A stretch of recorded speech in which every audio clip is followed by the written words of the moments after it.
Yeah, thank you very much. The future full funnel and CTV measurement. Even though I'm the country director for the DACH region at Quantcast, I was told that this event is becoming more and more international, which is why I'm talking in English. And I hope you don't mind. I hope we can reach more people with that. But yeah, if you want to chat to me, I also speak German. So yeah, every step in the consumer journey matters. I think we all agree on that. And that entire journey is becoming more and more measurable. And CTV now can be measured as a true performance driver and therefore be part of your full funnel marketing strategy. There's numbers that underline that. I know it's depending where you look, you find different numbers. In the introduction, we heard a number for Germany around 66%, I think Andreas mentioned. These are numbers from eMarketers, but basically you can see that CTV has been the major growth story of the last few years in our industry. And basically, there is a massive audience that's shifting towards streaming, and with that, we see how budgets are also following that audience. And in Germany, 62% of the German population are already active CTV users, and eMarketer is projecting that this number is going to 54.7 million. And actually, I'm working for an international company, and when we compare the supply, the CTV supply that's already available today in Germany, it's massive, even bigger than the UK. I was already introduced briefly. My name is Sara. I'm the country director for the DACH region at Quantcast. I've been with the company for over 7 years now, which is a lifetime in AdTech. But actually, I started my career in science, and I'm a geophysicist. So if you're wondering what the hell a geophysicist is, or what we do, let's ask ChatGPT, just to be very up to date. So explain what a geophysicist is to us, please. Let's see what it gives us. So a geophysicist is a scientist who studies the physical properties and processes of the Earth using a combination of physics, mathematics, geology. Geophysicists apply principles of physics to investigate the Earth's structure, composition, and behavior. Blah, blah, blah, blah, blah. You're not really interested in that, but to summarize it, we use physical measuring methods to understand better the Earth, and then basically look for resources such as oil, gas, geothermal energy, you name it. Similar to ChatGPT, and that's why I just wanted to bring it in here because it's a really hot topic in the AI space. And our technology at Quantcast, for those of you who don't know, we are an AI technology company, and currently one of the fastest self-serve DSPs in the market. And similar to what ChatGPT does, we've been doing this since actually 2006, and basically what this should illustrate you is one of the AI technologies that we use. It's called natural language processing, so a subcategory of AI, where we cluster the different topics on the open internet that users consume, and then we build a so-called topic map so that we cluster you into topical areas where based on the information that you're consuming online. So natural language processing is not something new. It has been around for a while, and we've been using it in many different ways. Same with measurement. Let's come to the topic of measurement. So measurement has been around for centuries, and humans have used it to measure anything really, from the size, the weight, the volume, the weather, the time. I'm being measured right now. I have 30 minutes to deliver this talk or this masterclass, and when you think about it, similar to my example of geophysics, we measure the physical properties of the world. That's something that is fundamental to everything we do. Right? Imagine a world where you don't have measurements. And ideally, we have measurements that we agree on, right? We talk in kilos, and our UK colleagues prefer pounds, or kilometers per hour versus miles, but more or less we have standards, we have measurements that we can talk or communicate about. Similar in our industry as well. But we take measurement really much for granted because we're used to it, right? I mean, imagine if you, a day without measurement. How would you go to sleep then not knowing what time you're waking up, right? So we're used to it, we take it for granted as long as it's around. When it's not around or it's not working the way we want it, then it starts to bother us, right? Or we start to look into it more. But fact is, we need to measure everything we do, and the same goes for your marketing and your marketing invest, because if you can't measure it, you can't prove what the ROI is that it brought you. And that's not just something I say. Much smarter people have said it in history. Maybe some of you know Peter Ferdinand Drucker. He has been a economic consultant and writer. He said, if you can't measure it, you can't manage it. And then Sir Lord Kelvin, to stay with the mathematical physical theme today, if you cannot measure it, you cannot improve it. So that's super important. And when you think about your marketing planning going forward, maybe start with the measurement aspect. Am I able to measure it? And do I have the right measurements to do that? And actually, we at Quantcast, we started as a measurement company. I showed you earlier with the topic map, but we have millions and millions of publishers who use our tag. And through that, we see everyone moving to the internet, of course, only when they give consent. But based on that, then we can, identify what people are interested in, what content they're consuming, and potentially what products they're in market. But measurement is key and the fundament of everything. So if you take anything, there's 3 things I would like you to take from this talk. But the first one is definitely start with measurement. So that kind of, turns things around a little bit, unless you're already doing it.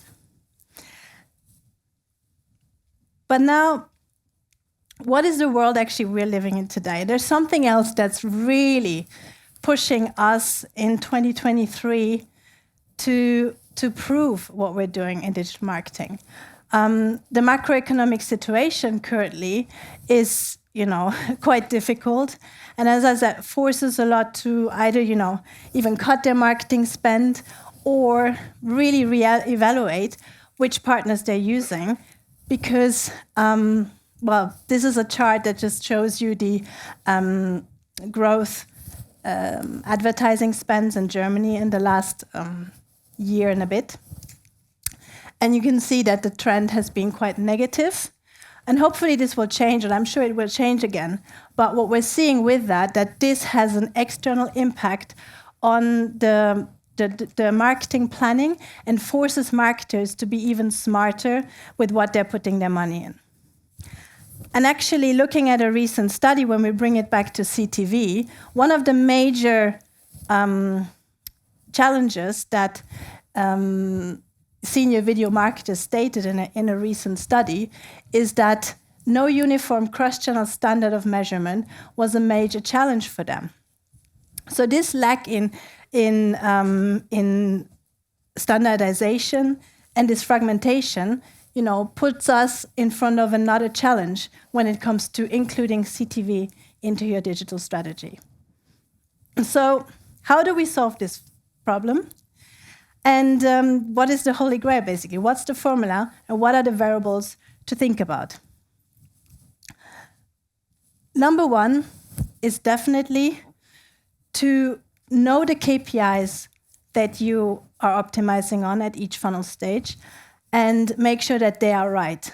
What I mean by that is, how many times do we have a briefing and, the client wants to do big reach and awareness, but then actually they asked you at the end of the campaign, well, how many conversions did we generate with that?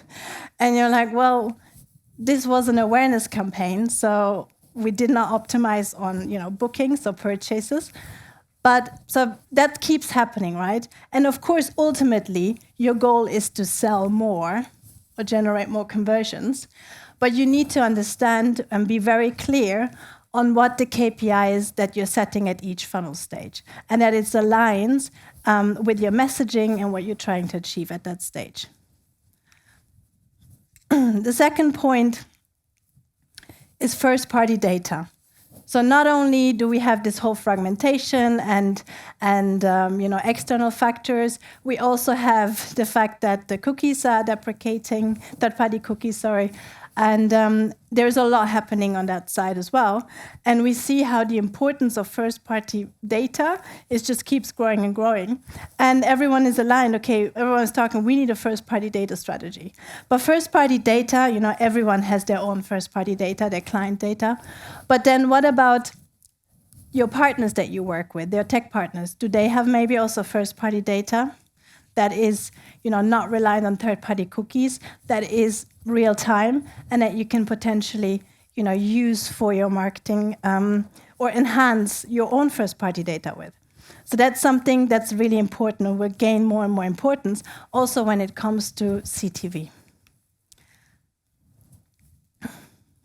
The third topic is AI. I'm sure now, again, it's like living this whole revival with ChatGPT. And this is a topic that keeps coming back, and it's probably here to stay. When you think about all this complex user journey and all the data points that you need to or you want to include, you need really advanced AI to make sense of all of this. I showed you earlier the Quantcast topic map that's using natural language processing to cluster, organize the whole open web into topical maps. And that's just one example. Machine learning is another example of AI that's super important in order to understand your full customer journey. We have attribution tools that use AI logic, et cetera, et cetera. But AI will just keep gaining importance, and true AI, because the amount of data that is required and the complexity is just growing. And that's not possible to analyze in real time with a human brain. Also, maybe just to mention, ask your partners whether they use true AI. So challenge them a little bit on the AI aspect, because there's a lot of companies who say, oh yeah, we also have this amazing algorithm and it's based on AI, but it's actually not, So it's worth to challenge the partners on that. Coming to the supply topic, and that one is really interesting in the context of CTV, because if you think about it, maybe even you are already running CTV campaigns, but a lot of those campaigns are actually almost like contextual targeting. So people are not like we have developed in programmatic digital, that you target the right person at the right time in the right environment, but rather the whole conversation is led by, yeah, I have this inventory, and you can get this inventory just with me. But the question is, do I reach the right audience then, the relevant audience, if I book that supply? So the whole CTV conversation today is very much led by the supply side. And that is really important. And you need to challenge your partners around transparency in that, also because there's a lot of fraud in that space. It's new. And a lot of players like to take advantage, especially when there's a new format. But supply is important, but let's bring it back to the core of what programmatic is. It's the right person in the right environment at the right time. And therefore, it's important to use the right data, first-party data that you translate into your CTV world, and then target them with that large format screen.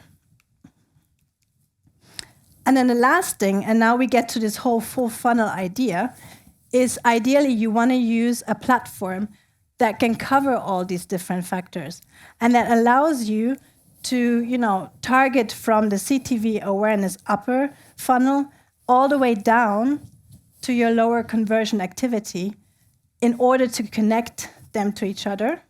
For example, I run a CTV campaign and I retarget everyone with a display ad who has seen that ad. So I can connect my whole funnel and make sure you choose platforms that can actually do it.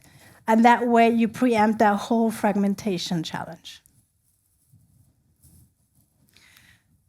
So key takeaway number 2 should be make your marketing spend really accountable, meaning, those external factors are forcing us now, but keep that up and make sure that you know how to measure it. Coming to the third part, which is a case study. And I'm really sad that my client didn't make it. The case study is actually a work in progress, which is why I don't want to name the actual brand yet, but you will find out very shortly. Just for you to know, it is the third largest tour operating company in Europe, but it's a German travel client. And what they've done with us, or what they're doing, is they've been running with us display, programmatic performance display for quite a while.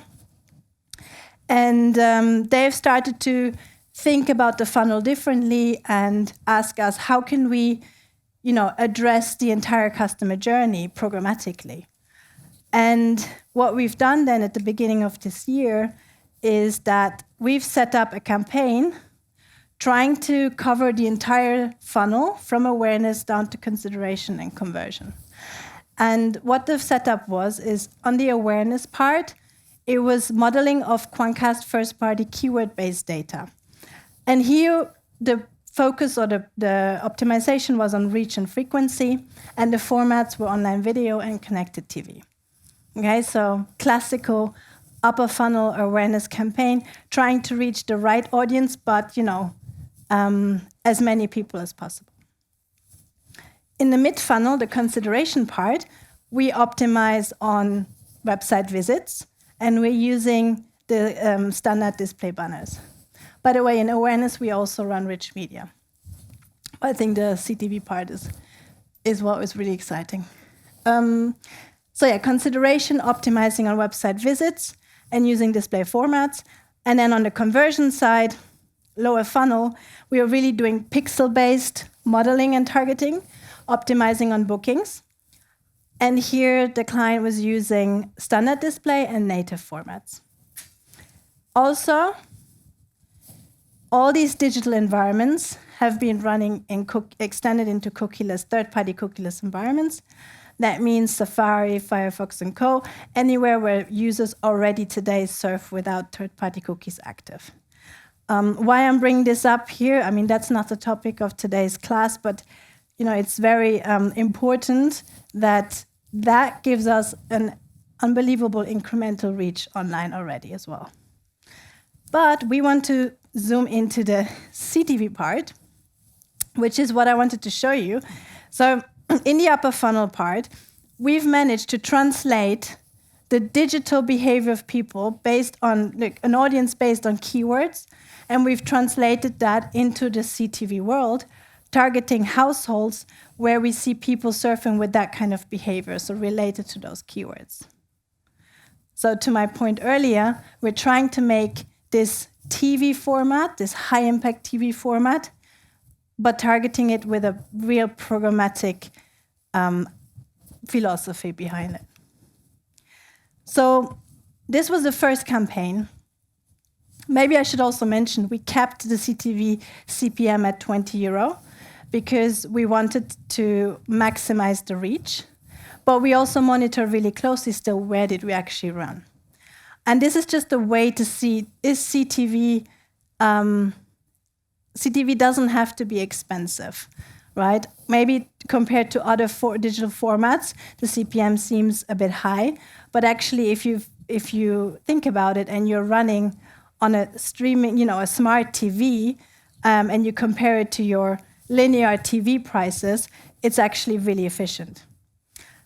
So in this particular campaign, this was one of several, but this was a specific topical campaign, we managed to get almost 2.5 million completed views. And with that, we reached 1.4 million households. Now what we try to do is, okay, what does this mean? We see how many households we targeted. We could show the client, that's exactly the audience that you built with us, etc. But what else? What other impact did that have? So then we went into and looked, who can we match? And here AI comes into places again, of people who have been targeted, saw the ad, and then actually, second screen through their mobile or their desktop or tablet, visited the website of the client.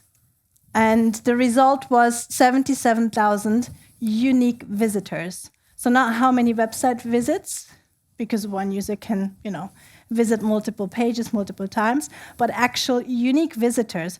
So we were able to match those back to people. Those are people that have also been touched with the CTV ad. And then now, probably some of you already know what's next. How many actually booked? People that saw the CTV ad, did they actually also book? And yeah, they did. In that short period of time, we're talking about 4 weeks, we actually generated 54 bookings. Now, I know what you're going to say. You can't prove that they just booked because of the CTV ad, and that's not what I'm trying to say. But this was a game changer for the marketing director, because he can go to his chief growth officer and show that actually CTV is an efficient, large format that's classified in their marketing plan as awareness, but he could prove how this actually brought bookings. So we targeted really the right audience because those people actually also booked. So I hope that you're getting the idea here. But that's really the future. If you align all your marketing or all your funnel steps, align the right KPIs to them, make sure they don't cannibalize each other because you model off different events, and then make sure you measure it and connect the funnel steps to each other.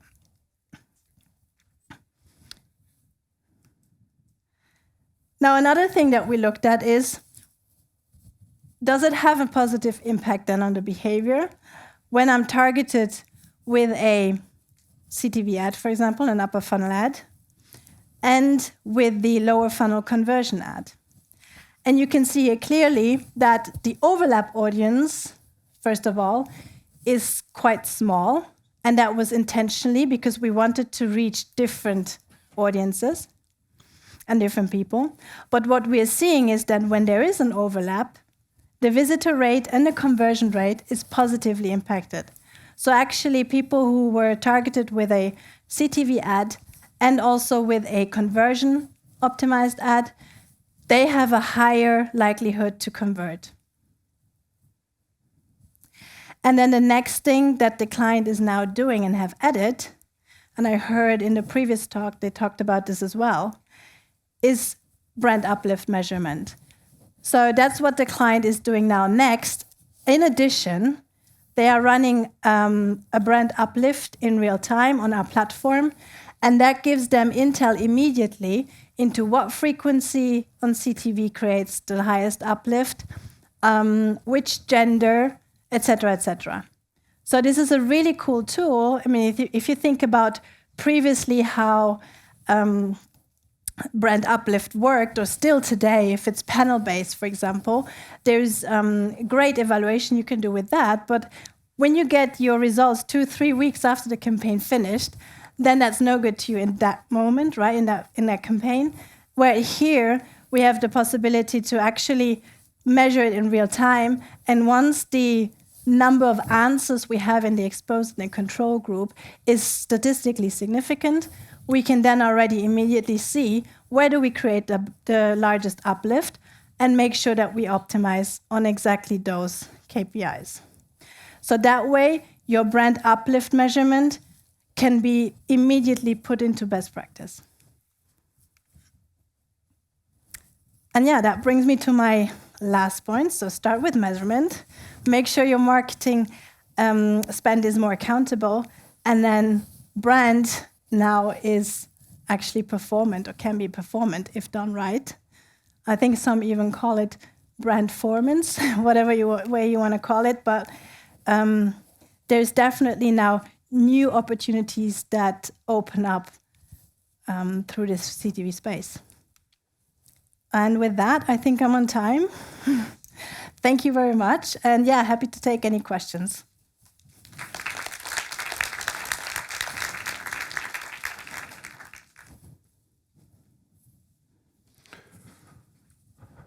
Yes, Sarah, we have one question for you. And the question is, today CTV still seems to be very environment-driven. For example, the targeting is based on the supply and not directly on the target group. So why is that so? Yeah. Those of you who've maybe paid attention, I touched on it a little bit earlier. But I think it's because, we've seen on the streaming side, the numbers that I've shown, how many people consume streaming services, and that whole streaming space, the connected TV space, has grown so quickly. And only after now we start trying to, monetize that space with advertising.